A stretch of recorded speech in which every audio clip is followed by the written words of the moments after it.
المسلم من سلم المسلمون من لسانه و یده۔ پیغمبر صلی اللہ علیہ وسلم فرماتے ہیں مسلمان ہے وہی جس کی زبان سے اور جس کے ہاتھ سے دوسرا مسلمان محفوظ رہ سکے۔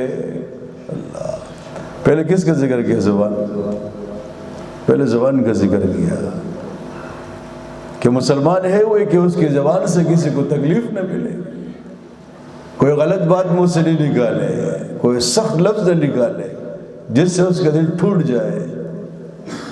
اور بعد میں ہاتھ کا ذکر کیا، ہاتھ کا ذکر بعد میں، زبان کا پہلے۔ انسان جب زبان کو غلط استعمال کرتا ہے نا، غصہ میں آتا ہے اور اول فول بکتا ہے، تو اس کے بعد پھر ہاتھ اپنا کام شروع کرتا ہے۔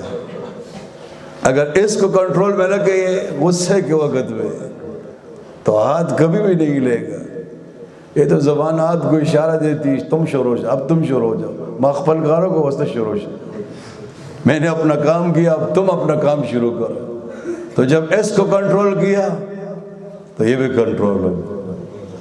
المسلم من سلم الحدیث یاد کرو یار، زبان یاد کر رہا۔ المسلم من سلم المسلمون من لسانه و یده۔ مسلمان ہے وہی جس کی زبان سے اور اس کے ہاتھ سے دوسرا مسلمان محفوظ رہے۔ اس میں یہ بھی علماء نے لکھا ہے، زبان نکال کر بھی کسی کو تکلیف نہ پہنچاؤ۔ لوگ پہنچا دے رہے ہاتھوں، ہاتھ سے انسان مارتا بھی نہ کسی کو، پٹائی نہ کرے، صرف ہاتھ سے اشارہ کر لے، ایسے نہیں۔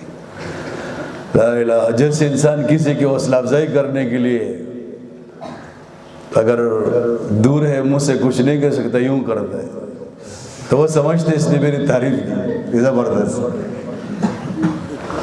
لا الہ الا اللہ۔ زبان کا الگ ذکر کیوں کیا؟ فرمایا کثیر لوگ ہوئے، باتیں ہم بہت کرتے ہیں، اس کا موقع بہت انسان کو ملتا ہے، بات کرنے کا موقع ہر جگہ انسان بات کرے، اس کا موقع بہت ملتا ہے۔ تو جب موقع بہت ملتے ہیں تو انسان کو احتیاط بھی کرنی چاہیے۔ وہ گاڑیوں پر لکھا ہوتا ہے نا، افسوس سے احتیاط بہتر ہے۔ تو میں کہتا ہوں کہ کل تم افسوس کرو اور معافی مانگو۔ یہ معافی مانگنا بھی کوئی آسان کام تو نہیں ہے۔ کسی کو تم نے غلط بات کی اور گالی والی دے دی اور پھر بعد میں کیا مجھے معافی مانگنی چاہیے، لیکن یہ معافی مانگنا بھی تو اچھی بات تو نہیں ہے۔ تو پہلے سے زبان کو کنٹرول کرو کہ کسی سے معافی مانگنا نہ پڑے۔ تو چونکہ یہ زبان کا استعمال بہت زیادہ ہوتے ہیں تو اللہ نے اس کو الگ سے ذکر کیا تاکہ انسان کے ذہن میں بات رہے اور زبان کو کنٹرول کرے۔